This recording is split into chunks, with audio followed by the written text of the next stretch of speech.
Dan berikut kita saksikan liputan khusus upaya Gubernur Bali Wayan Koster untuk melindungi salah satu kearifan lokal Bali, yakni arak Bali.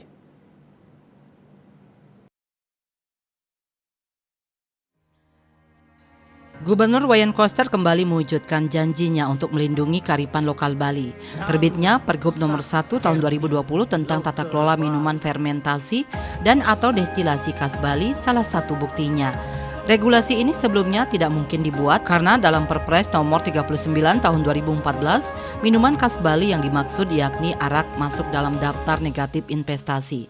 Namun dengan penetrasi yang kuat, Gubernur Bali Wayan Koster akhirnya bisa mewujudkan payung hukum bagi para perajin arak di Pulau Dewata. Menurut Sekda Provinsi Bali Dewo Made Indra, dalam acara sosialisasi Pergub nomor 1 tahun 2020 di Jaya Sabe, belum ada satu gubernur pun di Indonesia dari 34 provinsi yang bisa menembus ini. Karena itu ini satu-satunya Pergub yang kebetulan juga bisa nomor 1 tahun 2020. Ditambahkan Dewa Indra, muatan utama dari visi Gubernur Bali adalah mengangkat budaya Bali untuk menjadikan Bali terhormat. Produk budaya yang adiluhung diangkat lagi, apalagi yang bernilai ekonomi. Sebab jika dikelola dengan baik akan memberikan benefit yang luar biasa. Seperti halnya arak Bali karena petani atau perajin yang terlibat dalam produksinya sangat banyak. Mimpi gubernur bagaimana produk budaya Bali ini bisa sama kuatnya dengan sake di Jepang atau lebih kuat bila perlu. Gubernur Koster ingin menciptakan satu pandangan bagi wisatawan, kalau belum membawa arak maka belum terbukti secara sah pernah ke Bali. Gubernur Wayan Koster mengatakan Pergub nomor 1 tahun 2020 telah disetujui oleh Kementerian Dalam Negeri yang diundangkan 29 Januari lalu. Regulasi pro rakyat berbasis kearifan lokal ini terdiri dari 9 bab dan 19 pasal. Ada 5 minuman khas Bali yang diatur dalam Pergub meliputi tuak Bali, brem Bali, arak Bali, produk artisanal dan brem arak Bali untuk upacara keagamaan.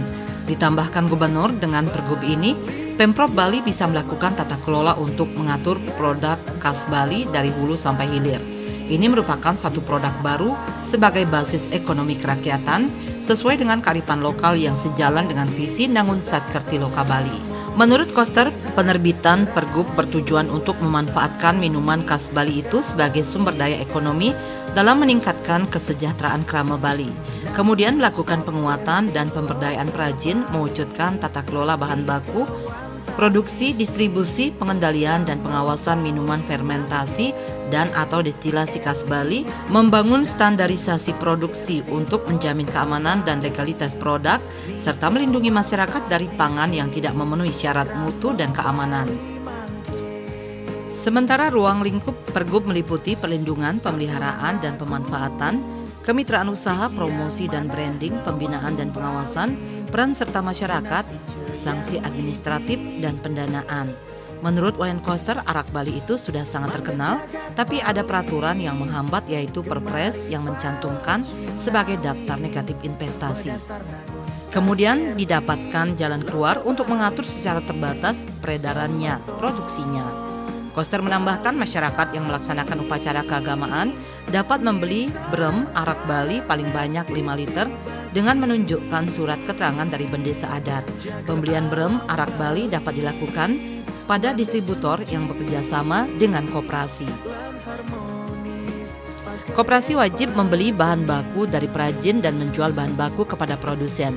Perajin atau koperasi yang melaksanakan pengangkutan bahan baku wajib dilengkapi dengan surat jalan dari kepala desa atau lurah setempat dengan menyebutkan nama perajin, jenis, dan jumlah bahan baku yang diangkut. Minuman fermentasi dan atau destilasi khas Bali hanya dapat dijual pada tempat-tempat tertentu di Bali, di luar Bali, dan atau untuk ekspor sesuai dengan ketentuan peraturan perundang-undangan.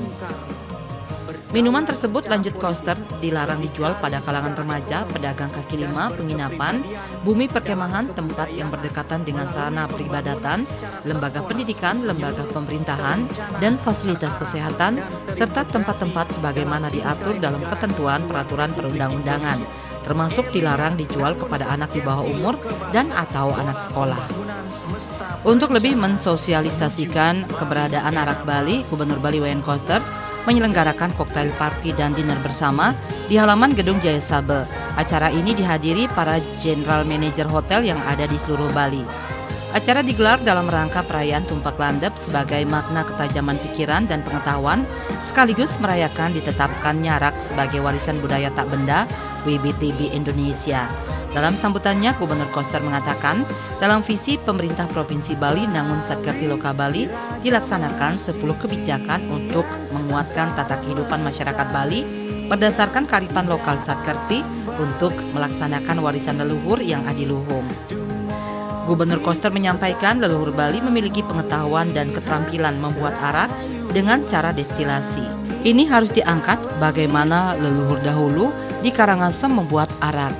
Ini adalah hal luar biasa, ini adalah sesuatu yang sangat bagus dan terbukti menjadi sumber kehidupan bagi masyarakat di wilayah itu dari penggunaan kelapa, rotan, dan bahan-bahan alami. Gubernur Koster menilai perubahan tuak menjadi arak inilah yang dengan pengetahuan tradisional sangat unik di Bali. Karena itu Gubernur mengangkat arak Bali dalam rangka Rahinan Tumpak Landep agar semua pihak menjadi lebih paham, akrab, dekat, dan mau menjadikan arak sebagai sumber daya kehidupan ini. Gubernur Koster mengungkapkan Pemprov Bali telah mengeluarkan peraturan tata kelola minuman fermentasi dan destilasi khas Bali. Dengan itu arak saat ini sudah naik kelas yang sebelumnya para penjual dan perajin arak harus dikejar-kejar polisi. Petani arak kucing-kucingan sembunyi-sembunyi dan ditangkap. Setelah ditangkap dimintai uang dan barangnya juga diambil. Dalam kaitan dengan Tumpak Landep, apa yang diwariskan oleh leluhur dan sudah menjadi produk, ini bisa dirayakan. Koster berharap arak ini bisa naik kelas dan sejajar dengan minuman lain di dunia. Ia menegaskan dirinya juga tidak ingin pengusaha besar memproduksi arak dengan modal besar. Dia menyebut jika pengusaha besar memproduksi maka perajin kecil akan mati. Koster meminta jangan mengambil di hulu, kalau mau menjadi distributor boleh, tapi memproduksi arak jangan. Biarkan arak ini menjadi ekonominya rakyat Bali, supaya bisa hidup semua bukan satu orang besar saja. Kalau itu jadi kapitalistik bukan ekonomi kerakyatan. Koster mengatakan jika pengusaha di hilir semua menggunakan arak Bali, maka bisa menjadi kekuatan ekonomi luar biasa bagi Bali. Arak Bali, garam Bali, beras Bali, dan semua produk Bali memiliki kualitas yang luar biasa.